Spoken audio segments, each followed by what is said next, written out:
में राष्ट्रपति उम्मीदवार जितने भी खड़े हुए हैं, जैसे इस बार 2 ही खड़े हुए थे, तो सपोज कीजिए 3 खड़े होते, तो हमको जितने लोग खड़े हैं सबको उनके वरीयता क्रम में वोट डालते जाना है।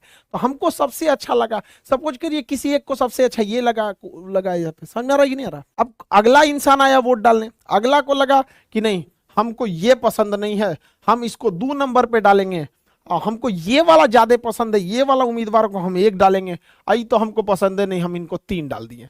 तो यहाँ दूसरा आदमी ने ऐसे वोट डाल दिया, वो भी प्रीफरेंस में देगा अपने वरीयता क्रम के हिसाब से। अब अगला आदमी आएगा वोट डालने, क्योंकि टोटल सांसद 776 हैं, टोटल विधायक 833 हैं, 4033 हैं। तो अब अगला आदमी आएगा वोट डालने, वो कहता है कि नहीं हम सबसे ज्यादा पसंद करते हैं ए को, और 2 नंबर पे पसंद करते हैं बी को, और 3 को तो हम एकदम लास्ट में देंगे। ये दे दिया यहाँ पर, ऐसे कर दिया यहाँ पर। फिर अगला इंसान आएगा वोट डालने, अगले इंसान को लगेगा कि नहीं हमको ये ठीक नहीं लग रहा, हम इसको एकदम यहाँ डाल देंगे, इसको हम 1 नंबर पे रखेंगे, इसको 2 नंबर पे हम वोट डालना चाहते हैं।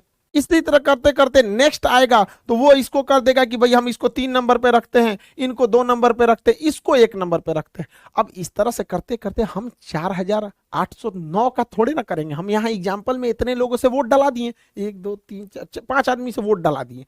ऐसे ही कर करके टोटल वोट कितना जाता है 776 और 4033, यानी 4809 वोट जाता है। तो हम पूरा यहाँ नहीं ना वोट डालते फिरेंगे यहाँ पर, ताकि भर जाएगा, जगह है भर जाएगा, हम बस इसे समझाए हैं। इस तरह से डाला जाता है वोट। अब हम देखते हैं कि किस तरह से प्रथम चरण की मतगणना और द्वितीय चरण की मतगणना होती है। ध्यान से समझिए, अब मतगणना कैसे होगी। जब मतगणना होगी यहाँ पर, तो सबसे पहले प्रथम चरण की मतगणना होगी। प्रथम चरण की मतगणना, प्रथम चरण की मतगणना में क्या होता है कि हम लोग ये देखते हैं कि 1 नंबर पर सबसे ज्यादा किसे पसंद किया गया है, यानी पहली वरीयता सबसे ज्यादा किसे पसंद किया गया। तो 1 नंबर पर आप गिन के बताइए हम तो यहाँ बस एग्जाम्पल के तौर पे 5 वोट लिए, वैसे तो सबने वोट डाला रहा था। 1 नंबर पे कितने लोगों ने सेलेक्ट किया है, ध्यान से देखिए।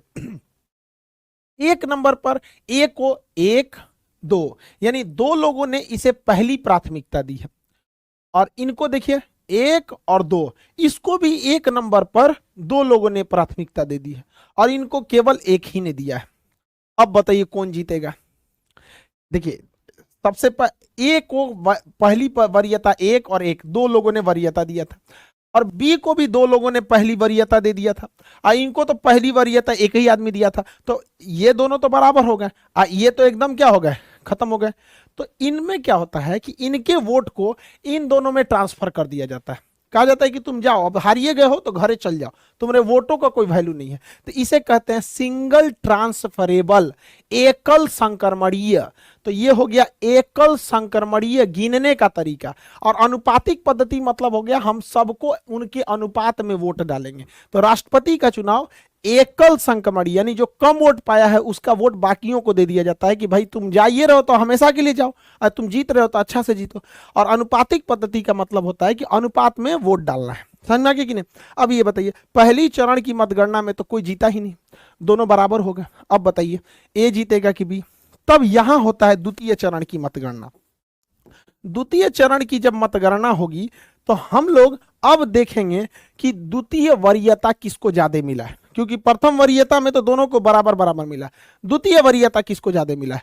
तो 2 नंबर पर इनको 1 आदमी ने पसंद किया है, 2 नंबर पर 1 आदमी ने यहां पर पसंद किया है, तो यहां लिखेंगे 1। और कोई इनको 2 नंबर पर रखा है नहीं, ये तो खत्म ही हो गए। इनको 2 नंबर पे कितने लोगों ने रखा है, 1 और 2, यानी इनको 2। इस हिसाब से विजेता हो गए 2 नंबर, यानी बी वाला व्यक्ति विजेता हो गया।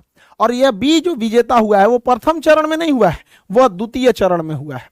तो जब कभी भी प्रथम चरण में वोट बराबर हो जाते हैं तब द्वितीय चरण की मतगणना आती है। यह नौबत आया था बीवी गिरी के समय।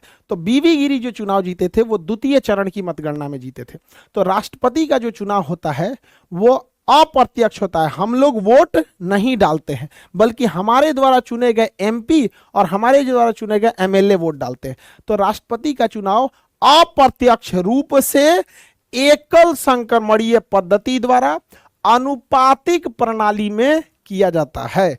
तो इस प्रोसेस से राष्ट्रपति का चुनाव होता है। 15वें राष्ट्रपति के चुनाव में द्रौपदी मुर्मू जी को 6,76,803 वोट मिले हैं। और वहीं इनके जो प्रतिद्वंदी थे यशवंत सिन्हा जी, इनको 3,80,177 वोट मिले हैं। यानी अगर परसेंटेज में बात करें तो 64% वोट मिले हैं द्रौपदी मुर्मू जी को और लगभग 36% वोट मिला है यशवंत सिन्हा जी को। इस प्रकार एक भारी अंतर से द्रौपदी मुर्मू जी चुनाव जीत गई। ये एक आदिवासी समाज से आती है और ये आदिवासियों के लिए शुरू से बहुत कुछ की है। ये एक बहुत ही मतलब लोअर फैमिली से आती थी। इनके समाज, इनकी फैमिली में यही पहली मतलब महिला थी जो आगे जाके हायर एजुकेशन की थी और ये काफ़ी दूर इन्हें स्कूल से जाना पड़ता था।